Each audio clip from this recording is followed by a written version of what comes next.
7월 13일 수요일 영성 회복을 위한 100일 말씀 묵상을 시작하겠습니다. 사도신경으로 신앙 고백하겠습니다. 나는 전능하신 아버지 하나님, 천지의 창조주를 믿습니다. 나는 그의 유일하신 아들 우리 주 예수 그리스도를 믿습니다. 그는 성령으로 잉태되어 동정녀 마리아에게서 나시고 본디오 빌라도에게 고난을 받아 십자가에 못 박혀 죽으시고 장사된 지 사흘 만에 죽은 자 가운데서 다시 살아나셨으며 하늘에 오르시어 전능하신 아버지 하나님 우편에 앉아 계시다가 거기로부터 살아있는 자와 죽은 자를 심판하러 오십니다. 나는 성령을 믿으며 거룩한 공교회와 성도의 교제와 죄를 용서받는 것과 몸의 부활과 영생을 믿습니다. 아멘. 찬송 212장 겸손히 주를 섬길 때 찬양하겠습니다.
오늘 말씀은 마태복음 25장 31절부터 46절까지 말씀입니다. 성경 봉독하겠습니다. 인자가 자기 영광으로 모든 천사와 함께 올 때에 자기 영광의 보좌에 앉으리니 모든 민족을 그 앞에 모으고 각각 구분하기를 목자가 양과 염소를 구분하는 것 같이 하여 양은 그 오른편에 염소는 왼편에 두리라. 그때 임금이 그 오른편에 있는 자들에게 이르시되 내 아버지께 복받을 자들이여 나와 형제로부터 너희를 위하여 예비된 나라를 상속받으라. 내가 줄일 때에 너희가 먹을 것을 주었고 목마를 때에 마시게 하였고 나그네 되었을 때에 영접하였고 헐벗었을 때에 옷을 입혔고 병들었을 때에 돌보았고 옥에 갇혔을 때에 와서 보았느니라. 이에 의인들이 대답하여 이르되 주여 우리가 어느 때에 주께서 줄이신 것을 보고 음식을 대접하였으며 목마르신 것을 보고 마시게 하였나이까. 어느 때에 나그네 되신 것을 보고 영접하였으며 헐벗으신 것을 보고 옷 입혔나이까. 어느 때에 병드신 것이나 옥에 갇히신 것을 보고 가서 배웠나이까 하리니 임금이 대답하여 이르시되 내가 진실로 너희에게 이르노니 너희가 여기 내 형제 중에 지극히 작은 자 하나에게 한 것이 곧 내게 한 것이니라 하시고 그들은 영벌에 의인들은 영생에 들어가리라 하시니라. 요즘 큰 정부, 작은 정부에 대해 논란이 많습니다. 정부가 알아서 국민들 복지를 다 책임져 줘야 되는 거 아니냐? 정부가 무슨 수로 우리 삶을 다 돌보느냐? 정부 예산이 늘어나고 있습니다. 정부가 커지니 국민들에게 간섭하는 게 많아집니다. 자유냐, 안전이냐 논란이 계속되고 있습니다. 성경은 이 문제에 대해 뭐라고 말씀하실까요? 오늘 본문은 이에 대해 말씀합니다. 마태복음 25장 양과 염소의 비유인데요. 예수님이 재림하여 양과 염소를 분리하실 때 지극히 작은 자에게 행한 일을 가지고 심판하신다 하십니다. 지극히 작은 자에게 이렇게 관심이 많으시다니 놀랍지 않습니까? 예수님은 성도들에게 더 관심이 많은 것 줄 알았는데 꼭 그렇지는 않은 것 같습니다. 지극히 작은 자가 누구일까요? 오늘 본문은 줄이는 사람, 목마른 사람, 집 없는 사람, 헐벗은 사람, 병든 사람, 옥에 갇힌 사람이라고 하는데요. 의식주에 곤란을 겪고 있는 사람들, 몸에 병든 사람들, 감옥에 갇혀서 사회에서 격리되고 추방된 사람들을 가리킵니다. 그동안 우리는 주로 이런 설교를 들었습니다. 복음을 전해라, 교회를 개척해라, 교회를 성장시켜라. 그러면 우리나라는 자동적으로 천국이 된다. 그런데 주님은 지극히 작은 자가 많은 나라는 천국에 가깝지 않다. 그렇게 말씀하시네요. 지극히 작은 자의 문제를 해결하지 않으면 잘못하면 너희들도 천국에서 죄될 수도 있다. 그러시는데 참 부담스럽죠. 천국은 지극히 작은 자들을 회복하는 문제를 포함하고 있다. 말씀하시네요. 지극히 작은 자들은 왜 생길까요? 우선 그들이 노력하지 않아서 생길 수 있습니다. 더 열심히 일해야 하는데 쉽게 좌절하고 게으르고 인생을 포기하고 중국자가 되고 그래서 그렇게 된다고 합니다. 그런 사람도 있죠. 아니 많습니다. 그런데 다 그런 건 아니에요. 아무리 노력해도 안 되는 사람들이 있습니다. 이 무너진 가정에서 자라는 아이들이 성공할 가능성이 있겠습니까? 이미 기울어졌다 그럽니다. 개인 탓도 있으나 사회 구조 탓도 있습니다. 인간은 불평등하게 태어나고 소수만 성공하고 다수는 실패합니다. 실패자가 늘어나면 그 나라는 지옥에 가까운 나라가 되지요. 사회 구조가 전부일까요? 그건 아닌 것 같아요. 사회 구조를 바꾼다고 문제가 해결되지는 않습니다. 공산체제를 보면 알 수 있습니다. 아무리 구조를 바꾸어도 안 됩니다. 생각이 안 바뀌는 사람들 다 죽여도 안 됩니다. 공산당 간부들도 공산주의 이상을 실천하지 못합니다.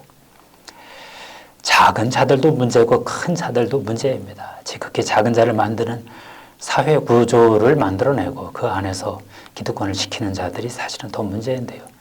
그들이 사회에 대해서 책임을 지지 않을 때 참 더욱 문제가 커집니다. 큰 자들, 기득권자들이 사회적 책임을 다하는 사회를 만들 수 있을까요? 불가능하지요. 인간에게는 가능성이 없습니다. 그래서 사회주의는 실패했고 자본주의도 어렵습니다. 해결책이 없을까요? 인간에게는 있어도 없어도 하나님에게는 있습니다.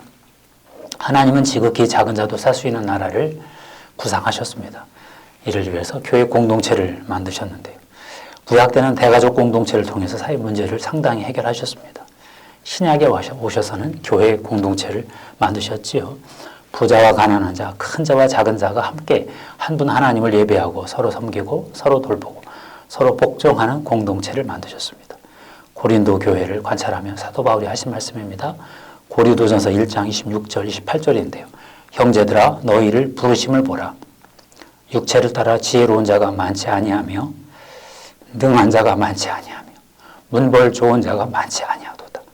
그러나 하나님께서 세상에 미련한 것들을 택하사 지혜 있는 자들을 부끄럽게 하려 하시고 세상에 약한 것들을 택하사 강한 것들을 부끄럽게 하려 하시며 하나님께서 세상에 천한 것들과 멸시받는 것들과 없는 것들을 택하사 있는 것들을 폐하려 하시나니 하나님은 교회를 좀 복잡하게 만드셨습니다. 동질 집단으로 만들지 아니하시고 복합 집단으로 만드셨는데요. 소수 지식인과 다수 무학자, 소수 귀족과 다수 평민, 소수 주인과 다수 노예 이들이 함께 있는 공동체를 만드셔서 이들을 교회라 에클레시아라 부르셨습니다. 서로 돕고 서로 섬기며 영적으로 성장하는 공동체를 만드셨는데요. 이를 위해서 가장 높으신 하나님의 아들이 가장 낮고 천한 곳으로 내려오셨지요. 이제 그분이 성령으로 성도 안에 거하십니다. 그러면서 이 일을 계속 반복하고 계시죠. 그래서 교회가 생기는 곳마다 지극히 작은 자들이 교회 안으로 들어왔습니다. 그들이 교회 안에서 회복되기 시작을 했습니다. 하나님은 교회 공동체를 통해서 지극히 작은 자 문제를 해결하기로 하셨습니다. 교회 공동체로 사회 문제를 어떻게 해결하냐, 사회 구조를 변화시켜야 된다, 이렇게 주장하는 사람들이 여전히 많습니다. 맞습니다. 하나님은 교회의 하나님만이 아니라 세상의 하나님이시기도 하시지요. 그러니 우리가 교회 안에서만 섬기지 말고 사회에서도 섬겨야 마땅하지요. 그런데 세상에서 섬기는 게 쉽지가 않습니다. 훈련이 필요합니다. 섬기는 본을 보아야 섬기지요.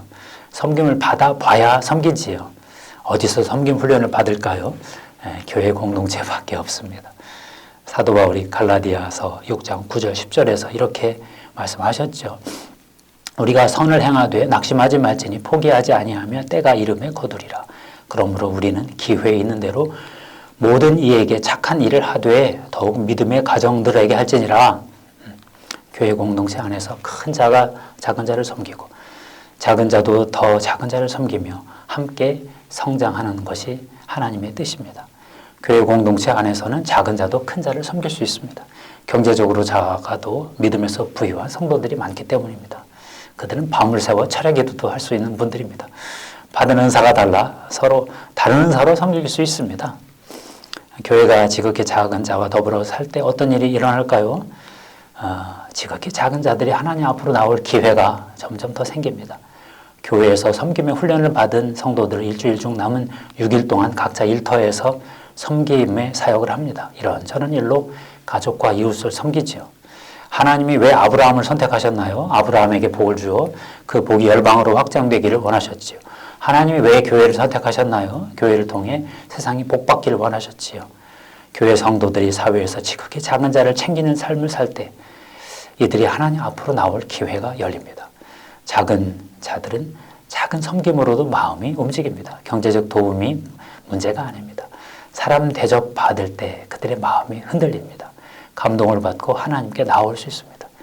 사람 대접을 받을 때 자기를 사람 대접해주는 그 사람을 보고 그가 믿는 하나님을 찾게 됩니다. 요즘 우리나라에서 회심의 역사는 탈북자들 사이에서 가장 많이 일어나는 것 같습니다. 탈북자, 목회자, 사역자들도 나오기 시작했습니다. 저는 일부러 탈북 회심자들의 간증을 많이 듣습니다. 복음의 역사를 보기 때문입니다. 먹고 살기 위해 탈북했다가 인신매매 당하다가 브로커들에게 사기당하다가 별의별 고생 다 하고 우여곡절 끝에 하나님을 만납니다. 그리고 다른 탈북자들에게 복음을 전합니다. 그들의 복음전도 회심의 그 체인, 그 연결고리를 보면 초대교회 성도들의 삶이 떠오릅니다.